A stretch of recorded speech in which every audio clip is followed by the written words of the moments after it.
ওই premise 2 cup hot coffee নিয়ে আয় তো।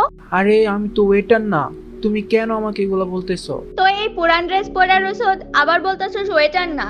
তুই কি তাহলে এই স্কুলের প্রিন্সিপাল নাকি? এই ফকিন্নির পোলা আমাদের স্কুলে ভর্তি হয়েছে কিন্তু তুই তো আমাদের স্কুলে দাঁড়ানোর যোগ্য না। কই থেকে যে আসে এসব?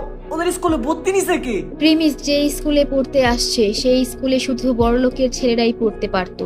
গরিব তো দূরের কথা, মধ্যবিত্তরাও এই স্কুলে ভর্তি হতে পারতো না। কিন্তু কপাল ভালো থাকায় ওই স্কুলে স্কলারশিপ চালু হয়, আর প্রিমিসের ট্যালেন্ট থাকায় সে স্কুলে ভর্তি হওয়ার সুযোগও পেয়ে যায়। প্রিমিস প্রতিদিন ময়লা পুরনো সেলাই করা জামা কাপড় পরে স্কুলে আসতো, তাই স্কুলের বড়লোকের ছেলেরা প্রিমিসকে দেখে হাসি ঠাট্টা করত। বিশেষ করে বিলকিস নামের একটা মেয়ে অনেক অনেক বেশি ডিস্টার্ব করতো আর অপমান করতো।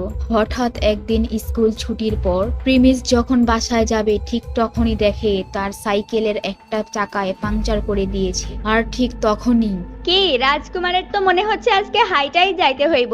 আহারে বেচারা, সাইকেলের মতো নিজেরও হাওয়া বাইর হয়ে গেছে। প্রিমিস বুঝতে পেরেছিল এটা বিলকিসেরই কাজ। প্রিমিস কিছু না বলে ওখান থেকে সাইকেল নিয়ে হেঁটে চলে যাচ্ছিল।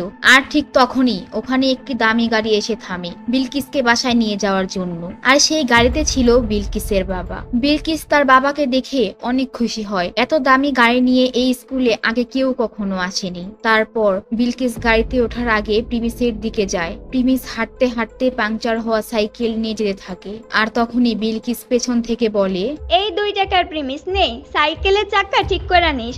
এইটা ঠিক করার মতো টাকা তো তোর কাছে নাই। কিন্তু ঠিক ওই সময়ে হঠাৎ কি যেন হয়। বিলকিসের বাবা হঠাৎ হাত জোর করে প্রিমিসের সামনে আসে আর বলে, আরে স্যার, আপনি এখানে? আপনি স্কুলে পড়েন? আপনি দয়া করে বিলকিসের কথায় কিছু মনে করবেন না, কিন্তু আপনি এই ময়লা কাপড়ে আবার ভাঙা সাইকেল নিয়ে কি করতেছেন? আব্বু, তুমি এই ফকিনের পোলার কাছে হাত জোর করে কেন কথা বলতেছো? ও তো আমাদের স্কুলের সব থেকে গরিব একটা ছেলে, তুমি ওকে এত সম্মান কেন করতেছো? বিলকিস আম্মু, তুমি কারে কি বলতেছো? তুমি চিনো উনারে? তুমি এখান থেকে এখন যাও, আর ওই গাড়িতে স্যার যাবে। তোমার জন্য আমি আরেকটা গাড়ি পাঠাইতেছি। হোয়াট? পাপা, তুমি এগুলা কি বলতেছো? এই ভিখারিকে গাড়িতে উঠায়া আমি গাড়ি থেকে নেমে যাব? বিলকিস, তুমি শোনো, আজকে আমরা যে এই দামি গাড়িতে উঠছি, এই টাকা পয়সা এগুলো সব ওনার কারণে হয়েছে। তুমি বুঝতে পারছো?